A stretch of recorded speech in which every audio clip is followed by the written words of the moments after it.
কাজের থেকে বাড়ি ফিরে ভিডিওটা করছি। তোমাদের তো আমি আগেই বলেছি যে আমি একটা দোকানে কাজ করি, যার ফলে সেভাবে আমি ভিডিও করার সময় পাই না। তবে যখনই একটু সময় পাই তখনই আমি ভিডিও করার চেষ্টা করি।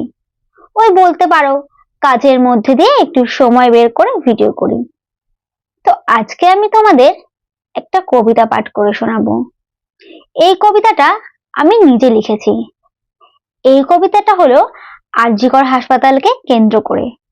আর.জি. কর হাসপাতালে যে নারকীয় হত্যা হয়েছে সেই ঘটনাকে কেন্দ্র করে আমাদের তিলোত্তমাকে যেভাবে ধর্ষণ করে খুন করা হয়েছে সেই ভিত্তিক এই কবিতাটা আমি লিখেছি। তো চলো তোমাদের সর্বপ্রথম কবিতাটা পাঠ করে শোনাই, তারপরে তোমাদের সাথে আমি কথা বলছি। আগে কবিতাটা তোমাদের শোনানো যাক। আর.জি. কর করেই দিল জীবনটা বৃথা। ভেবেছিল ডাক্তার হয়ে করবে জনগণের সেবা, এইভাবে যে প্রাণ যাবে কেউ কি ভেবেছিল সেটা? তিলোত্তমা জানতে পারে আর.জি. করের অধ্যাপক জাল ওষুধের কারবার করে। তখন থেকেই তার উপরে মানসিক অত্যাচার শুরু করে। এমন করে পারে না কো প্রতিবাদী মেয়েটাকে দমন করতে। তারপরে নরপিশাচগুলো ঠিক করে তাকে দুনিয়া থেকে সরিয়ে ফেলতে হবে। সেই মতো সব প্ল্যান করে তাকে বিশ্রাম নেওয়ার কথা বলে পাঠায় সেমিনার হলে। মেয়েটি যখন ডিউটির শেষে ক্লান্ত হয়ে ঘুমিয়ে পড়ে, তখন মানুষরূপী রাক্ষসগুলো তার উপরে ঝাঁপিয়ে পড়ে। তার শরীরটাকে আছড়ে কামড়ে খুবলে 18 থেকে 20 জন তাকে ধর্ষণ করে মেরে ফেলে। যখন তিলোত্তমাকে ধর্ষণ করা হচ্ছিল, তার নিজের এক বান্ধবী তার হাত দুটো চেপে ধরে রাখে।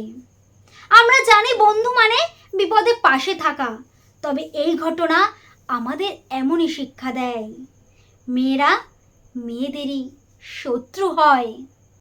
তোমরা তো কবিতাটা পুরোটাই শুনলে। জানি খুব একটা ভালো লিখতে পারিনি, তবে যতটুকুনো পেরেছি চেষ্টা করেছি লেখার। আর আমার যেহেতু টাইম হয় না, এই কাজের মধ্যেই একটু টাইম বের করে কবিতাটা লেখার চেষ্টা করলাম। তো কেমন হয়েছে তোমরা অবশ্যই আমাকে কমেন্টে জানিও। আরেকটা কথা, আমরা এখনো যেহেতু সুবিচার পাইনি, আসল অপরাধী ধরা পড়েনি, তার জন্য আমাদের এই আন্দোলনটা চালিয়ে যেতে হবে। এই আন্দোলনটা তো প্রতিটা দেশে হচ্ছে, আমাদের দেশের মধ্যে যত রাজ্য আছে সব রাজ্যেও হচ্ছে। আমি গোবরডাঙ্গায় থাকি, আমাদের গোবরডাঙ্গাতেও রাত দখলের আন্দোলন হয়েছিল, আমরাও সেই আন্দোলনে সামিল হয়েছিলাম। সকলে আন্দোলনটা চালিয়ে রাখো, সকলের কাছে আমার একটাই বার্তা। আর আমি যেহেতু দোকানে কাজ করি, খুব একটা ভিডিও দেওয়ার টাইম পাই না। আর আমি এখন অনেকদিন ধরেই ব্লগ ভিডিও দেওয়া বন্ধ রেখেছি, যেহেতু আর.জি. করের ঘটনাটা হওয়ার পর মন মানসিকতা সেভাবে কারোরই ভালো নেই, আমাদের প্রত্যেকেরই মন মানসিকতা খুব খারাপ, তার জন্য সেইভাবে ভিডিও দেওয়া হচ্ছে না। আর তারপরে তো আমরা দেখতেই পাচ্ছি যে সিবিআই তদন্ত করছে, তবুও অপরাধীরা ধরা পড়ছে না। আমরা এখন শুধু একটাই আশায় আছি যে অপরাধীরা যেন খুব তাড়াতাড়ি ধরা পড়ে যায়। কারণ সন্তান হারানোর ব্যথা যে ঠিক কতটা সেটা একটা মাই জানে। তিলোত্তমার মা সেই ব্যথাটা সারা জীবন অনুভব করবে। আমরা হয়তো এখন মনে রেখেছি, হয়তো সময়ের সাথে সাথে একদিন না একদিন আমাদের মন থেকে ঠিক মুছে যাবে, কিন্তু তিলোত্তমার মা বাবার মন থেকে এই বেদনা কোনো দিনও মুছে ফেলা সম্ভব নয়।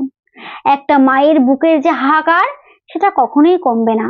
তবে অপরাধীরা যদি ধরা পড়ে, তাদের যদি ফাঁসি হয়, তাহলে তাদের বুকের বেদনা একটু হলেও কমবে, কারণ তাদের একটু হলেও শান্তি পাবে, তাদের জ্বালাটা মিটবে যে তাদের মেয়ের সাথে যারা এই অন্যায়টা করেছে তাদের ফাঁসি হয়েছে। যারা এমন নারকীয় ঘটনা করলো, যারা এরকম পশুর মতো তার সাথে আচরণ করলো, তাদের যেন আর কোনোদিন ঘরে ফেরা না হয়, তাদেরও যেন মৃত্যু হয়, ফাঁসি হয়। আর এর জন্য আমাদের আন্দোলন চলছে, চলবে।